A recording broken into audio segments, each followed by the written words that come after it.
بسم الله الرحمن الرحيم رب اشرح لي صدري ويسر لي أمري واحلل عقدة من لساني يفقه قولي اللهم صل على محمد وعلى آل محمد كما صليت على إبراهيم وعلى آل إبراهيم إنك حميد مجيد اللهم بارك على محمد وعلى آل محمد كما باركت على إبراهيم وعلى آل إبراهيم إنك حميد مجيد.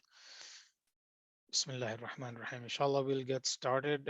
We have covered, Alhamdulillah, all the Anbiya, all the prophets, uh, until Isa alayhi salam, and then we will continue with Prophet Muhammad sallallahu alaihi wasallam Sirah.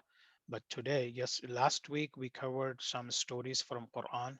Of course, this is Islamic history class, so we need to know whatever happened from day one, from when Allah subhanahu wa ta'ala created this universe, and then when he sent Adam alayhi salam to this world, and then how things happen and in what sequence.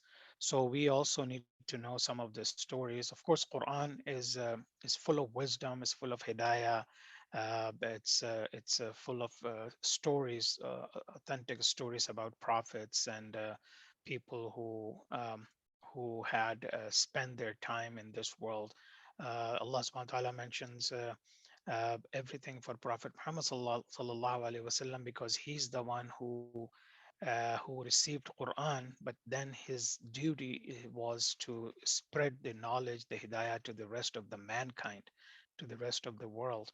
And in order to do that, Allah subhanahu wa ta'ala kept in touch with him and all the revelations come to him. But in addition to that, Allah gives him vision, Allah gives him some ideas about what's going to happen in the future, what's going to happen near Qiyamah, and all those sort of things.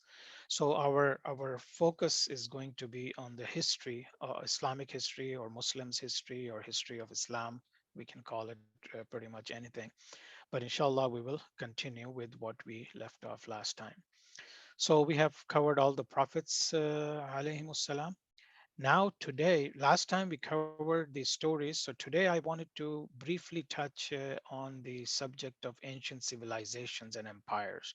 Uh, of course, when we talked about all the prophets, we only focused on those prophets and the time they lived on this earth and how they worked with their nations, right? So, but then what was happening in other areas?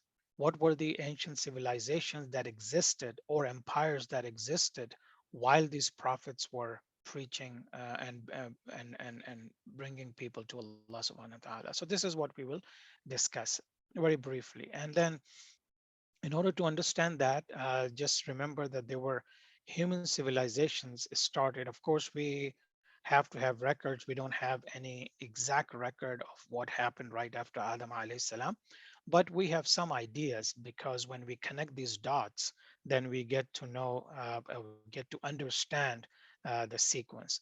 So we know that the one of the oldest civilization was the the Mesopotamian civilization.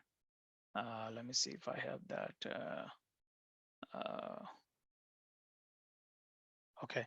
Anyway, so these ancient civilization, one of them is in Egypt. The civilization started around 3100 BC. So as you know, these any humankind or even animals, they need water to live. So these civilizations started around some kind of body of water. So in this case, in Egypt, this is River Nile, and this is Subhanallah, one of the longest and in some cases widest river that goes all the way from north to south, and it crosses Egypt and then Sudan and Upper Egypt. They call it Upper Egypt, but it's actually the south part of it. So the civilization started around it, and it was around 3100 BC. Then we see that the civilization, the Indus civilization, that actually started near the Indus River, and that basically crosses the entire Pakistan. If you know the map of Pakistan, it starts from the Arabian Sea, and then it goes all the way up in the mountains, or basically, from the mountains it starts and then it drops down to the Arabian Sea. So this is around 3300 BC to 1300 BC. This civilization started and then existed. Then we also know that the one of the ancient civilization existed in 1600 BC, which was in China, and again we needed another body of water, and that is called the Yellow River, and this civilization existed around that Yellow River. So this was 2070 BC to 1600 BC. Now let's talk. So now you understand all the three civilizations where the humans started living and they started domesticating animals and and then the land around the river and all that. So now let's talk about the empires during the times of prophet. So this is just a basic chart. If you remember, I shared this chart with you in the beginning of the class, but it gives you an approximate date when these prophets came to this world. Okay, so now if you compare this to the chart that I created here, so there were several civilizations. Let's mainly, we know there were Sumerians. They're considered to be the earliest civilization in Mesopotamia, right around the Euphrates and uh, uh, Tigris and Euphrates, especially Euphrates. So that's where the early civilization started. Then came Assyrians right after Sumerians, then Akkadians, then Amorites, then Chaldeans, and then of course Persians, which we know that they even exist today in the form of Iran. But at that time they were a huge empire. So there was a time when there were two huge empire, Persian Empire and Roman Empire. So these Persians starts even before the before Christ. And then we know that Alexander came and he ruled part of that for a while. Then Parthians, which was simply an extension of Persians, but they were called Parthians for a while. And then they were again from 53 BC to 600 AD. And just remember that Prophet Muhammad sallallahu alaihi wasallam was born in 570 AD. So this is the time when Prophet Muhammad sallallahu alaihi wasallam was born and had lived like 300 I'm sorry, 30 years when Hazrat Umar Farooq radiallahu ta'ala anhu, he conquered Persia. So keep all this in mind, keep all this in sequence that how things are happening. And then of course Romans, they this form of government started in 30 BC and they existed till 476 AD. So so you can see that how all these civilizations made these people become powerful, become kings, and then they had their own empires, and then how things go from there. So and this is just another chart. So this is the Mesopotamia. This is the 3500 BC civilization, which we consider our human, at this point, whatever knowledge we have about civilization, we see that this was the earliest civilization, and it's called the Mesopotamia Fertile Crescent, because this is Euphrates River that's coming from Turkey and falling into Persian Gulf. And this is the Tigris River that's coming again from Turkey, starting from Turkey and then falling into Persian Gulf. And then of course Sumerian Empire. So as soon as people started living and they were making progress, so other powerful people around that area started coming in and they took over. So Sumerian's empire grew. They took over the Mesopotamian area, and then they grew into Asia Minor, which is Turkey. They also kind of went into Syria and Canaan, which is Palestine, and we already know that the Egyptian empire is growing. Then we move a little further in 1500 BC, we have Babylonian Empire. Babylonia, this is Babylonia right here. So Babylonian Empire, we see that they were kings who attacked Palestine, and they killed a lot of people and took them back. And Nebuchadnezzar was from Babylon. And then we see that after many years, when Cyrus the Great from Iran, when he attacked Babylonia, he conquered here, and then he left. He let every prisoner go, and they went back, especially Jews. Excuse me. And they went back and started building their temple again. So just you don't have to remember every single part of the map or something, but at least get a brief or basic idea that how the civilizations start and how these things grew. And then when the time of Prophet Muhammad Sallallahu Alaihi Wasallam, or the prophets in general, came after Adam alayhi salam, what happened? So then we see that Assyrian and Babylonian Empire was weakened by nomadic tribes. Now these nomadic tribes, meaning people, they had some animals and they moved from place to place. So they started putting their pressure on these areas. So these empires are becoming weak.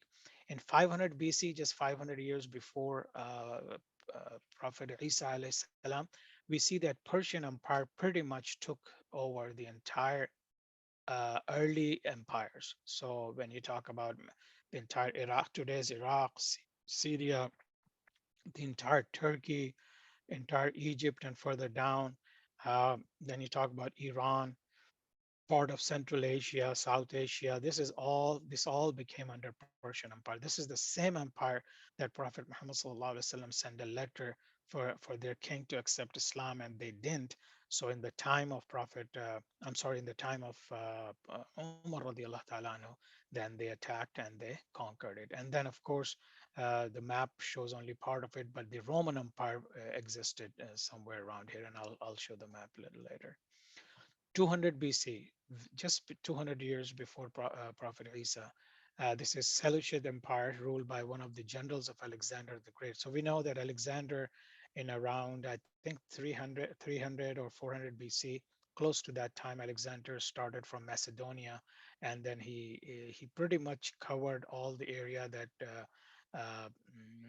Persian Empire existed, and he conquered most of them, and he went all the way to west and east, and his name is known both in Islamic world and also in general, that he was a great conqueror. But we'll talk about what was the reality of Alexander the Great.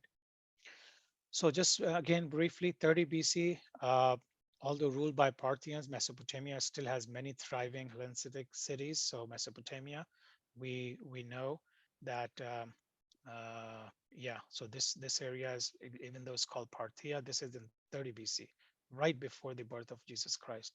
Then Egyptian civilization right here. This is also uh, their independence came to an end, and then we know that famous Queen Cleopatra, she started ruling the area. Syria is now a Roman province. The Romans have conquered Syria. So all this red, basically, you can see that this is a Roman Empire. And then Asia Minor has fallen under the power of Rome. And the Asia Minor, meaning today's Turkey, this has fallen under Roman Empire. Then we go a little further, 200 CE, meaning after Jesus Christ, 200 years after Jesus, after Isa alayhi salam. Under Parthians rules, we see the civilization in Mesopotamia. We see the Egyptian province of the Rome. Now this is all Roman Empire. Turkey has also become the Roman Empire. And in 200 CE, the Jews have been exiled from their homeland after two great revolts against Rome. So Jews were revolting against Rome, but now they had to fall back. 500 BC, 500 CE, meaning 500 years after Isa alayhi salam, but this is like 70 years before the birth of Prophet Muhammad sallallahu alaihi wasallam. So under Persian rule, Mesopotamia reaches a peak of prosperity. This is the time where the entire Fertile Crescent has reached to its, and then of course who is ruling it? Persian Empire. So Persian Empire has become very rich because of all the facilities and all the resources that they get. And then Syria and Palestine, provinces of the Eastern Roman Empire. So Roman Empire still stayed in Syria and Palestine and part of Egypt. So this is Roman Empire. This is Persian Empire. So these are the two biggest powers of the world when Prophet Muhammad sallallahu alaihi wasallam came. So 750 C. Now this is after the time of Prophet Muhammad Sallallahu Alaihi Wasallam. This is when actually Abbasi Khulafa started coming. So Syria is the center of the Islamic Caliphate. We know that after Abu Bakr radiallahu ta'ala anhu, Umar radiallahu ta'ala anhu, and Uthman radiallahu ta'ala anhu, during their times when Muslims conquered many parts of the world, and the Islamic Caliphate had already existed, the entire Saudi Arabia, Egypt, part of North Africa, Syria, Iraq, entire Iran and Transoxiana. This is part of Central Asia, and up in the north, Armenia, and part of Turkey. But the Byzantine Empire still existed in the major Turkey area, and this is Istanbul that we will talk about in a little later. So then let's just very briefly see who Sumerians were. Many nomads and nearby cities in Mesopotamia became one nation and called Sumer. So if you read the history of the world, you will see that whether it's Genghis Khan, or whether it's even Islamic nations, when all these tribes and smaller empires were scattered, then there was no big empire. But once they start uniting themselves, similarly, these Mesopotamian areas, nomads got together and they became one nation, and they called it Sumer. The Sumerians, and if you compare it with the time of prophets, so you see that from Nuh alayhi salam till the beginning of Ibrahim, approximately. People of southern Mesopotamia, whose civilization flourished between 1440 and 1750 BCE. So this is Sumerian. So this is again what we talked about, the Mesopotamian civilization. This is where Sumerians started. Then Assyrians came. The Assyrians came after Sumerians, people who lived in the Middle East since ancient times and today can be found all over the world. Civilization was centered at the city of Assur, also called Ashur, northern Iraq. This city had a god that was also called Assur or Ashur. So, from their name, from the god's name or the area or the nation that was living there, they called their empire Assyrians. At times, three territories was spread from southern Iraq to the Mediterranean coast. Okay, so this is the basically the map of Assyrian's empire. They started from here, and then of course Babylonia still existed, but their power was spread across the area. Then came Amorites, and this is approximately the time of Ismail alayhi salam and Ishaq alayhi salam. These were ancient people who dominated the history of Mesopotamia, Syria, and Palestine from about 2000 to 1600 BCE. Okay, Amorites built the famous city of Babylon, and from this capital ruled the first Babylonian Empire. The Babylonians gave way to the Assyrians, who ruled from the even bigger and grander city of Nineveh. Nineveh, if you remember, it's a very popular city, even the times of prophet. Uh, Several prophets also crossed through Nineveh, and I believe Yunus alayhi salam was also was there with the nation of Yunus alayhi salam, and then when he left and came back, so this was the area of Nineveh. It is it is in Iraq, but is not further south, but kind of in the center. Their empire stretched from Iraq to Egypt. So their empire, Amorite empire, started from Iraq, but it went up to all the way to Egypt. These are the Amorites. So you can say, and you will see a lot of other terms, Elam and Lagash, and all these. These are names of some of the smaller empires or smaller territories that one of the kings ruled, but then they were all united and became one empire, like Babylonian Empire or the Amorites Empire.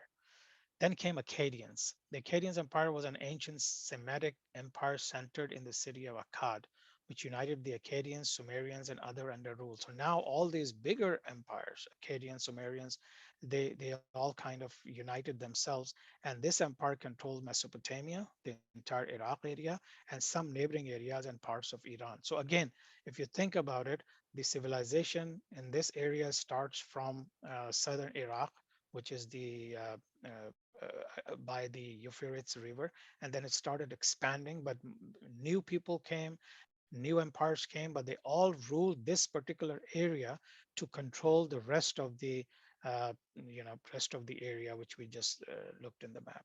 Akkadians are sometimes regarded as the first real empire in history. The reason is because they were more organized. They had a system. Previous empires, it was just basically hierarchy from the king to downwards. But these Akkadians started learning more and more stuff, and they organized their army better, their people, their civil life was a little more organized. So this is kind of Akkadians area that we just talked about. Chaldeans, same thing, same concept, 625 to 539 BC. So this was, and even you probably have heard of Hanging Gardens of Babylon. It is also said that it was a Chaldean king who built those Hanging Gardens of Babylon, which the ancient ranked as one of the wonders of the world. So today we know a little more details about the Hanging Gardens, but at that time it was like a miracle. It was just wonders of the world because people could not understand or comprehend exactly how this was that people were able to do it. So this is Chaldean Empire in the yellow you can see. So they are all kind of same area, start from same area, and then they cover these areas. Okay, Persian Empire. Now, Persian Empire starts existing because this is the empire that still exists in form of Iran, part of Iran, and a little bit of Turkey and Central Asia. But the Persian Empire, also known as the Achaemenid Empire, lasted from approximately 559 BCE to 331 BCE. At its height, it covered the areas of modern day Iran, Egypt, Turkey, and parts of Afghanistan and Pakistan. So this was a huge empire. But then what happened? Uh, and this is the time of approximately when Cyrus the king was there, and he was the one, as I mentioned earlier, when Nebuchadnezzar destroyed Palestine. Then this is the king who went from Iran or from the Persian Empire to Babylonian Empire. He defeated them, and then he went and released all the prisoners, Jew prisoners. They went back and they started building the second temple. So Persian Empire, as you can see now, they're expanding. They're all over. This is Mediterranean Sea. This is Black Sea, and this is Caspian Sea. So you can see that they pretty much had access to all. This is Persian Gulf, Caspian Sea, Black Sea, Mediterranean Sea, and this is Red Sea. So they pretty much have access to all these seas. So you can understand the power of their territories. Similarly, this is another map of Persian Empire. This is in 600 AD. This is the time when Prophet Muhammad SAW has already was born. Revelations had not started to him until 610 AD, but this is the map that was right at the time of Prophet Muhammad SAW. Okay, Alexander the Great. Now we all know, especially living in this society, we and the Europeans, they all consider him a great conqueror and who conquered the world basically. So in around 340 BC, Alexander, we often hear of Alexander the Great conquering the world, but what he really conquered was Persia, because whatever was already conquered by Persians, he reconquered. He just defeated Persians at that time for a very short period of time, but it is called like this was the world at that time anyway. That's why they call it he conquered the world. Alexander wanted to unite Europe and Asia. He was planning to locate his capital at Babylon.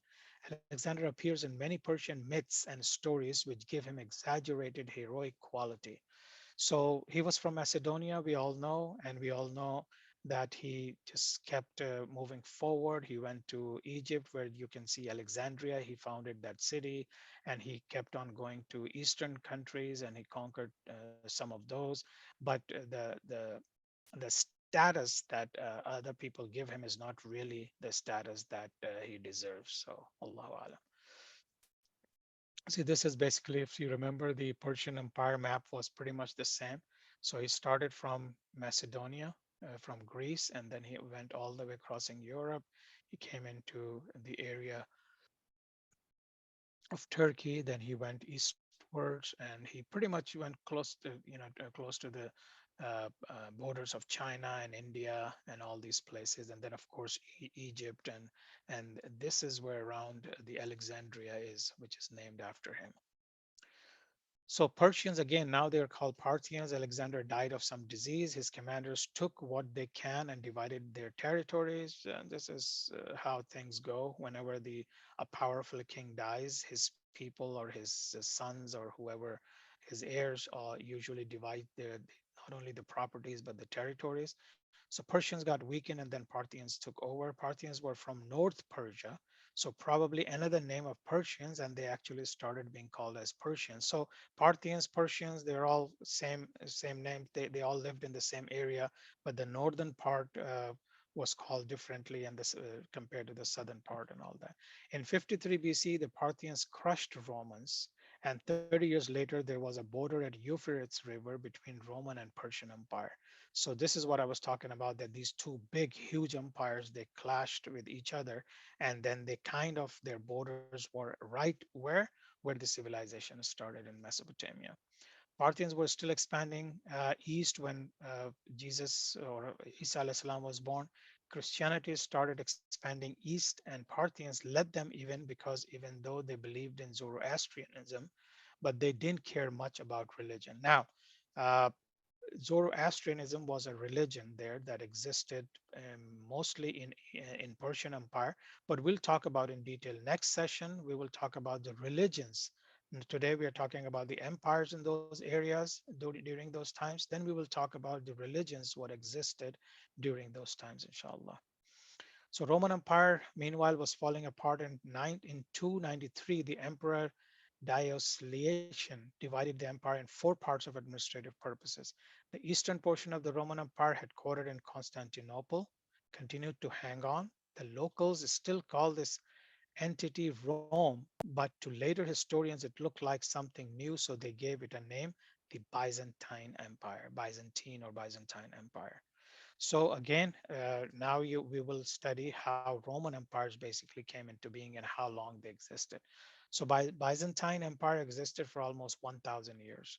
They walled Constantinople. Now remember, this is the time when they walled it. They erected a huge wall, not just one wall, but three layers of walls, very deep, wide, uh, tall walls, so that they can protect the city. And then, of course, during that time, they made Constantinople their capital. And then we will study in our history as we go forward. We will study that it was many. Many empires tried to, like Banu Umayyah, they tried to conquer it, and then after that Banu Abbas, and finally we see that Ottoman Empire, one of the Ottoman Empire, Sultan Muhammad Fateh, he was the one who conquered Constantinople, which is called Istanbul today. So this is part of Turkey, Istanbul today, but it was called Constantinia or Constantinople at that time. By the mid 6th century, the Byzantines ruled most Asia Minor and some Eastern Europe. Asia Minor is basically today's Turkey, and the Eastern Europe is right on the west side of Constantinople. So as you can see, these are the Byzantine and Sassanid. So this is Byzantine Empire.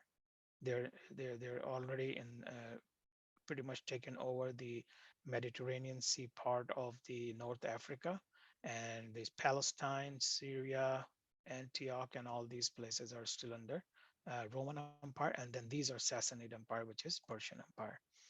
This is another the borderline of Persian Empire and Roman Empire, as you can see very clearly.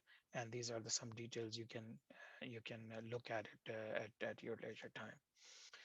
Sassanid Empire from 224 to 651 CE was the last pre-Islamic Persian Empire, established in 224 CE by Ardashir, descendants of Sasan. The empire lasted until 651 CE, when it was overthrown by the Arab Rashidun Caliphate time of Khulafa Rashidin. This is what I was talking about. So Sassanid Empire actually was conquered uh, by Khulafa Rashidin, and that was the last Persian Empire that existed at that time. The Sassanid Empire existed for over 4 centuries, from 224 to 651 AD, making it the longest Persian dynasty. The Sasanian Empire succeeded the Parthian Empire and reestablished the Iranians as a superpower in late antiquity, alongside its neighboring enemy, the Roman Byzantine Empire. So when we study Islamic history, especially at the time of Prophet Muhammad sallallahu and then the four caliphs and the Umayyad Caliphate and so on, we will see that the Roman And because Persian was completely conquered by Muslims, so then the two powers still existed: Muslim Empire and then the Roman Empire. So they kept fighting with each other, and this goes on and on. And I think it's still going on today.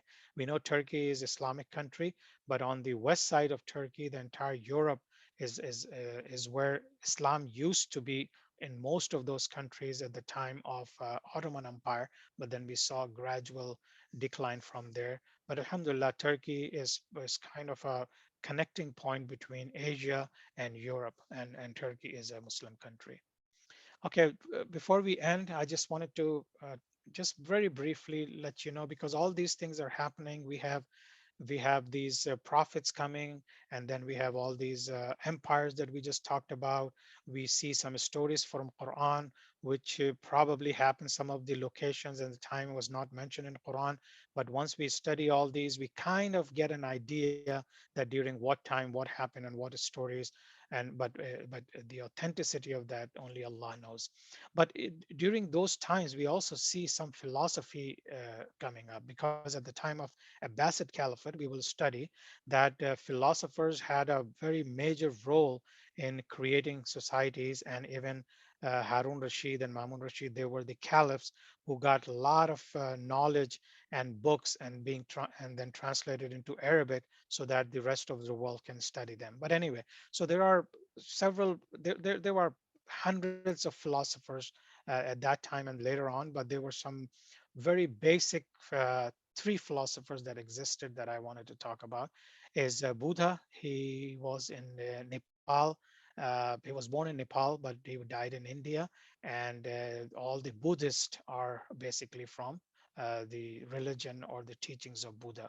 And he was there from 563 BC to 483 BC. So please note the time. This is around the time when there is a philosopher, there is a new theology, you can say, that existed in India.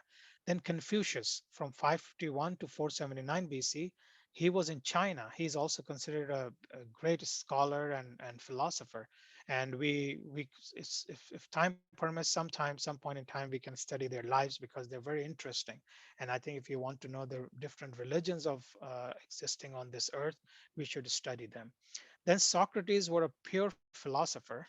It's not like a religion, but he also existed between 470 BC and 399 BC in Greece, in Yunnan. So these were the three philosophers or thinkers that existed in different parts of the world: Far East in China, and then you have in India, Southeast, and then you have Socrates in Greece, all the way down to the west. Then, of course, after that, we see Plato, who was student of Socrates, and then the student of Plato was Aristotle. And if you had taken any philosophy classes in high school or in college, then you would probably relate to them. When was doing my bachelor's, I was very much into philosophy. So I studied all these great philosophers. And I think it's important to study them if you want to understand the growth of Islamic empire and how this knowledge kind of helped and then not helped in both ways. Inshallah, I'll keep mentioning that. Now, this is the map of the world. So you see that Socrates is around in Greece and Macedonia, Confucius was in China, and then Buddha was in India. So these three major parts of the world, you see them existing, and they spread it. They started spreading their knowledge and their findings to the rest of the world. These are the names of Roman empires. You don't have to remember them, but just get an idea. Augustus, I'll try to pronounce it rightly. Augustus, first emperor of Rome. Tiberius, second emperor of Rome. Titus, who destroyed Jerusalem. This is who destroyed the temple second time. And now Jews are trying to build it the third time. So the first time it was destroyed by Nebuchadnezzar, the ruler of Babylon. Then it was destroyed by Titus, who was the Roman Empire. And then the third time, the temple has not been erected yet. Uh, Decius, time of people of cave went to cave. And this is the time of Ashab al-Kahf when we studied. It's approximately. So this is the time when this this king was there. This is the time when he was very tyrant king, and he did not want people to worship the religion of Isa alayhi salam. So he basically wanted to kill these people who went to the cave, the Ashab Kahf. And then when they went, after 300 years or after so many years, when they woke up, it is said that Theodosius Theodosius was the king, but he had accepted Isa alayhi salam's religion. So that time they were not harmed. And we have already studied the time of Ashab Kahf, of people of the cave, or seven sleepers of the cave. So this is just a very basic overview of the history that I wanted to share with you. I have found some of the ancient maps. I just wanted to share with you, and this is just for, you can use it for reference. So I'm going to go rather quickly. So this is 650 BC. This is, you can see that which countries, where the nomadic tribes are, and how the world. Then we move to 323 BC. This is where the Alexander the Great Empire is there, but we still see that China and Tibetan tribes and nomads in Saudi Arabia and all those part of things. Then we move to 1 AD, right after Jesus Christ's birth. Then this is Parthian Empire, as I showed you. Then we move on to uh, then we move on to uh, 500 AD, right before Prophet Muhammad sallallahu alaihi wasallam. You see Persian or Sassanid Empire here, Roman Empire here, and the rest of the world. You can just kind of see that what was going on in the rest of the world at that time. Then we see in 610, this is when Prophet Muhammad SAW was given the first revelation. So this is the map of empires at that time. Then we see 700 AD. This is time of Umayyad Caliphate. Now it's expanding from east to west. Then they went all the way to Berber tribes, where we see that finally they conquered Spain and so on. So Umayyad Empire. And then in 800 AD, now we have Abbasid Caliphate here. Roman Empire still exists. They shrink and then they grow, but they kind of stayed right here. And now they're pushed back so that the entire Turkey is in Muslims' hand. So Arab Empire, it was Abbasid Caliphate. They also expanded well all over, on all sides. 900 AD, this is the map when you have August Turks. So now we are seeing the starting of Mongols, but basically August tribes existed here because Mongolia and Russia and China, these are the locations where all the Turks and Mongolian tribes came from. Abbasid Caliphate still exists, but it shrunk to a very small area. Safavid dynasty is there now, and then we see that the rest of the areas are conquered by smaller, and they created smaller empires. Then we see 1000 AD, and we will study all this. Right now, we are just getting into, but I just wanted to give you an idea. And whenever you have time, please study these maps and look around the entire map. See, Fatimid Caliphate existed in 1000 AD. So Fatimid was from Egypt till all the way to Tunisia. Then we see 1100 AD, Seljuk Empire. Seljuk were also Turks, and they migrated from right by the Caspian Sea, and they conquered uh, again Syria, Iraq, and all these areas, and then they became precursor for Ottoman Empire. And then we'll see that some other empires, Khwarizm existed here, Roman Empire is still there. Ghurid Sultanate. Now, when we talk about India and Pakistan, we will see that how Muslims are kind of penetrating inside India now. So you can say these are the Mongolian Khanates. They called it Khanates, or their tribe. They went up to till Moscow. So we will study all that. I'm just giving you an idea. Now is the time in 1300 when Mongol kind of ruled the entire this part of the world. So this is called Golden Horde Khanate, Mongol, Chagatai Khanate, El Khanate, Mongol, and then Mongol Yuan dynasty right here, which is a Chinese dynasty. But they pretty much ruled, and they conquered Baghdad, and they destroyed Baghdad, and they came very close to Egypt when Mamluk Sultanate, the rulers of Mamluk, they defeated them finally, and then they had to go back. We will study all that in very detail, inshallah. This is just to show you a map. 1400 AD, Taimur, if you remember, he's also from the nation of Mongols, Genghis Khan's relative. So he again he wanted to come back and get even a bigger empire than Genghis Khan, but he failed and then he died. And then after that, we see that some of his offspring went and started ruling part of India, part of Pakistan and India, and we called it Delhi Sultanate. This came from there, and then of course we see that after that we see the Mughal Empire.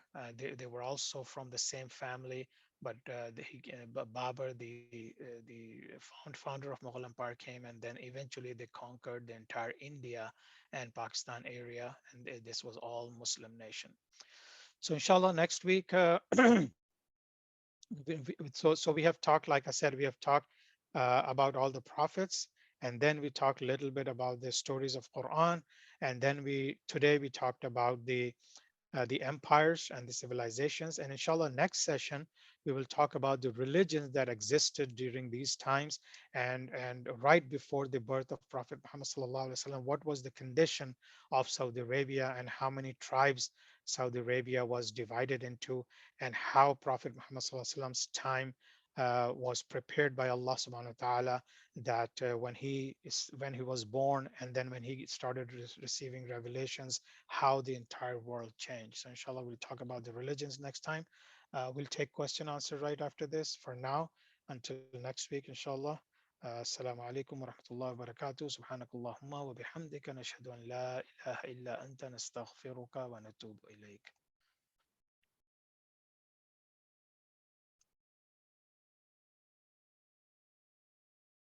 Okay, inshallah, now we can take some questions if you have any questions.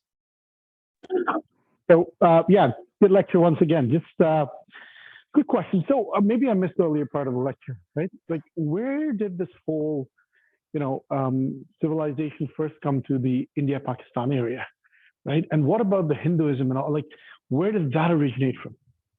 Which nation? Hinduism, the religion, Hinduism. Hinduism, Okay, yeah. and the civilization towards India, Pakistan. When were the first inhabitants of that area? What religion were they? Right? Was it the Sumerians who went out that way? Like, Okay, so good, very good question. So basically, in that area, we know from Islamic perspective or from the perspective of Islamic history, we we know that when Usman radiallahu ta'ala anhu was able to conquer many areas, and then so he sent his people up to Afghanistan. So he crossed Central Asia and they stayed there for a little bit, and many non-Muslims reverted to Islam, many Indians, and at that time whoever was living in India and the area of Pakistan. So that's one. Then the second time, it basically really happened when Muhammad bin Qasim entered Sindh, which is part of Pakistan, and he was sent by the Banu Umayyah, by the Umayyad Caliphate. And at that time, so then he conquered the Sindh area, uh, the uh, the Multan area, pretty much all over Pakistan, and then he went to up to the borders of China. And then we'll see how there was a sad event where he was called back. But anyway, so these were the uh, two major times when Islam entered the areas. Now, later or even earlier, some people sailed to these from Indian Ocean. They sailed to Gujarat, they sailed to Karnataka or Kerala and these places, and they basically went there for trade. So they traded their goods and they bought spices and other stuff from there. So this is how Islam reached to the southern part of India. And slowly from within, people started reverting to Islam, and then the army came from the north side when when Muhammad bin Qasim came in, and then we see the rest of the world. So this is how Islam entered into India and Pakistan area, because when Muslims conquered Persia, which is the Persian Empire, then actually they had easy way to Central Asia, to Afghanistan, to India, Pakistan, and all those areas. Now, as far as Hinduism is concerned, we don't have exact information on which religion or what happened there. But if you think about it, Last week, I think I showed you guys, but inshallah, I will show you that how Nuh alayhi salam's flood, everything was destroyed in the entire world, and only those 70 people or 80 people in that ship, in that ark of Nuh. So he had three sons who survived. Sam, Ham, and Yafis. And Yafis was the one whose offspring went and started living in these eastern areas where you can say China or India and Pakistan and all these areas. So ideally, all these people were, of course, preaching the word of Allah subhanahu wa ta'ala, but slowly religions, new people took over and they started changing the whatever belief they had into the local cultural way of thinking, and slowly new religions started. So if you think about it, everything happened after Nuh's flood. So Hinduism did not exist in other parts of the world until some of these people went and started living in India. But we will go in very much in detail, and I'll show you the maps that how all these things happen. I hope that answered your question, maybe briefly. Yeah, thank you. Okay. But Jazakallah, very good question. Because these, but many of these things I'm just going to mention very briefly because we are entering a different era and slowly we'll move forward. But a lot of these questions that you have will be clarified once we move into, for example, Umayyad Empire, Abbasid Empire, Ottoman Empire, and then of course Mughal Empire in India. And I used to think when I was a kid that how come where did Babur come from, how did Mughal empire start, and then I come to realize that this is all about Turks. These are the offsprings of Turks who are Seljuks, who are Ottomans, who are Mughal. They're all from Mongolians, Genghis Khan, Temurlang. They're all from the uh, uh, same nation or same family. But we'll talk about it, inshallah. Any other question, concern? Assalamu alaikum, Wa Mr. alaikum assalam wa rahmatullah. Nabil. I was wondering the date of the birth of Isa alayhi salam. From the Islamic literature, is it also confirming that it was, the date that we know as about 600 years before Rasulullah sallallahu alaihi wasallam? So there is no 100% authentic, time mentioned, but most probably because it is cross-checked with the Israeli narrations, Israeliyat, and then it is some of the hadiths tells us approximately the time, but the exact time, to be honest, we don't know. But these Christians nowadays, Christians, they take that as their calendar, just like we started our calendar at the time of Hijrah. So they went back and they started counting the years according to the birth of Jesus Christ. But I don't have any information on that being the 100% accurate date.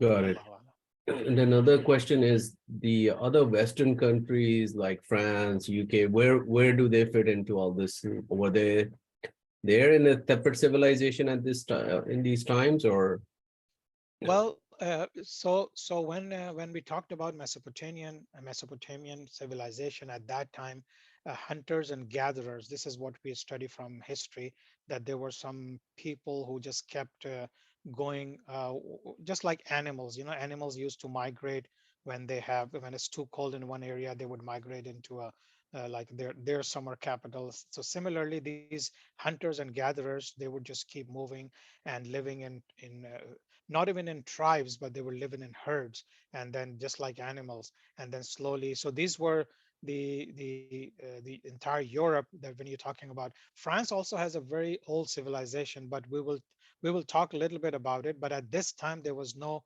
powerful existence existed in those areas. They were still at that time before Christ. It was like hunter and gatherers, but the people who lived in Mesopotamian civilization, Egyptian civilization, when the people came from north to south, they took their ideas, their civilization up to Europe.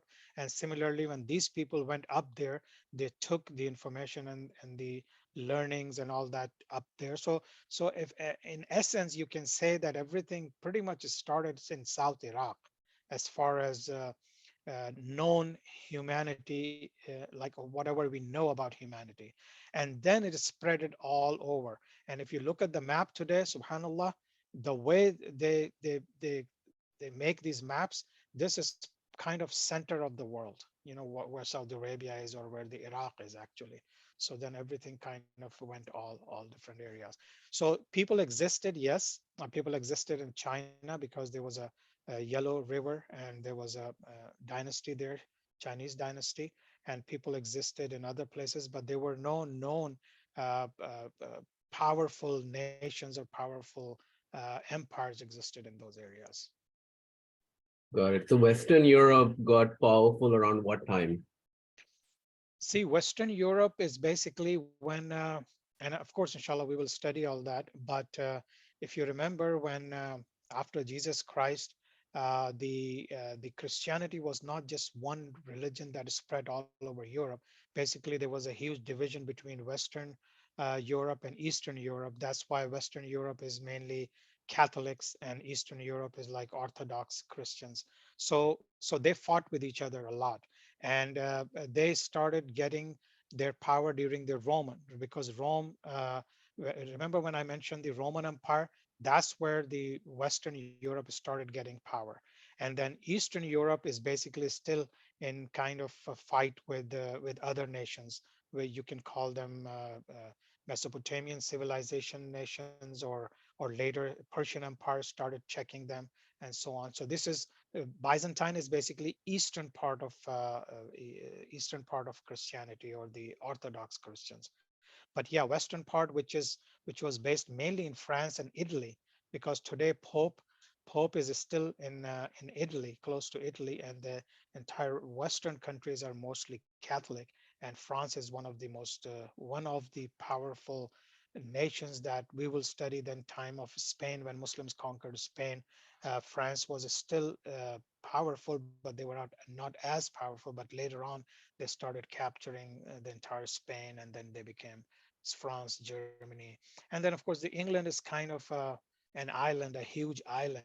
And then we will study that how people migrated from the main Europe land up to Scotland and up to other areas like Ireland. Ireland is also mainly Roman Catholics. So which was the main reason of their existence, is because the rest of them were not Catholics, so they had to come up with their own lands.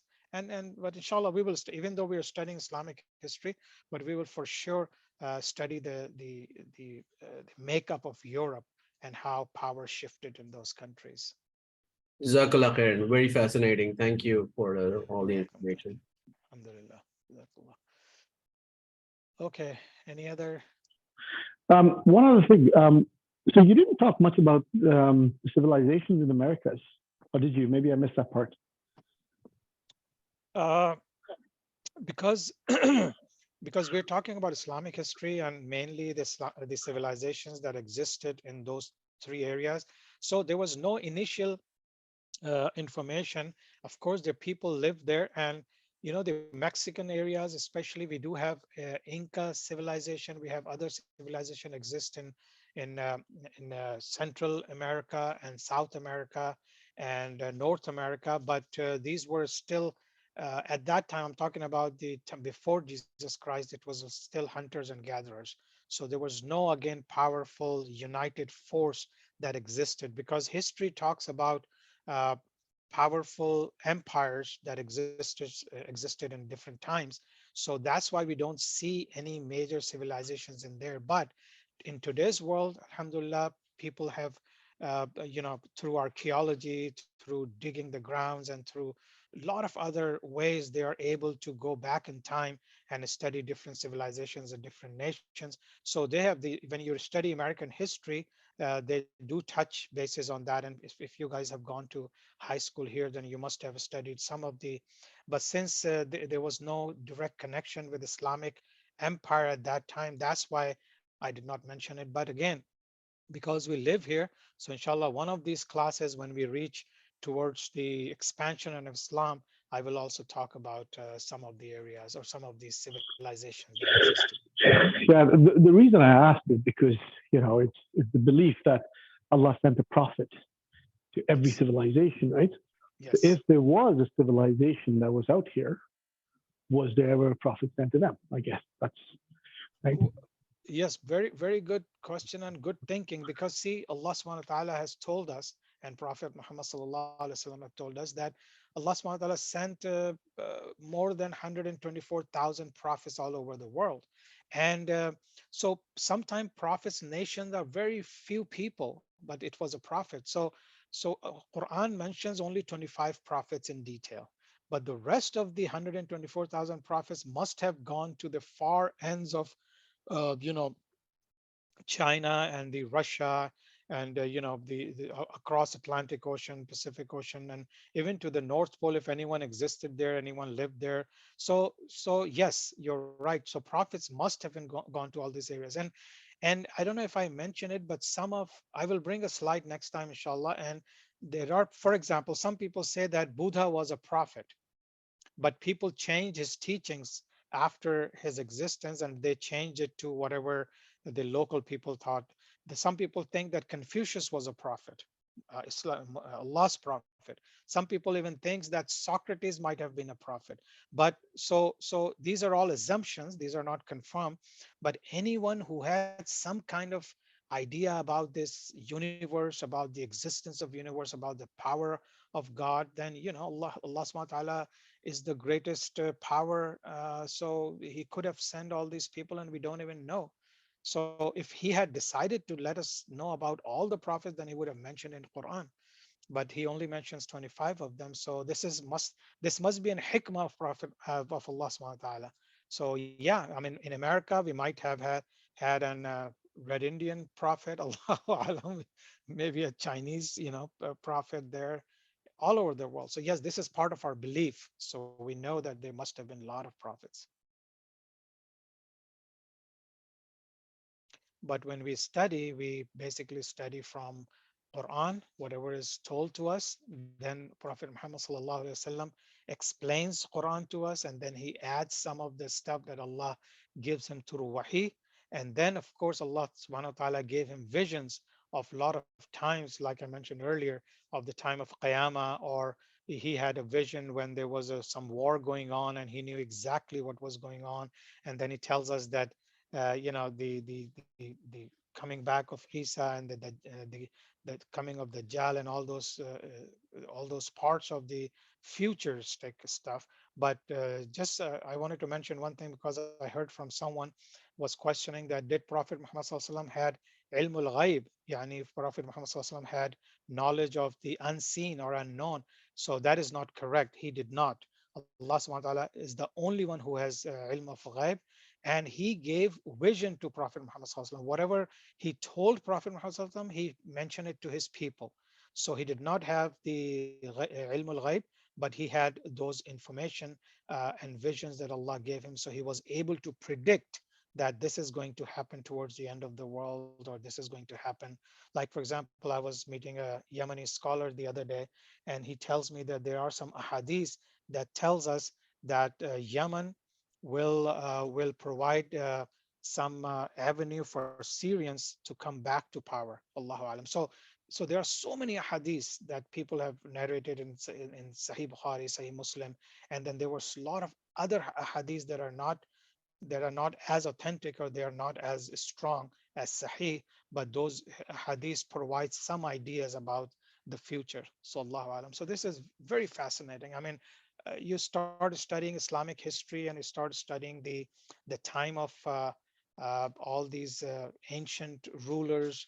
Then, Subhanallah, and especially if you are into archaeology, or the people who are digging the ground and bringing the history back to us. Now we even have the Ark of Nuh. Now we even have the scrolls from the Torah. So there are so many things, and nowadays it did not exist 1,000 years ago or 500 years ago. But very interesting. Yes, Naveed, any other question?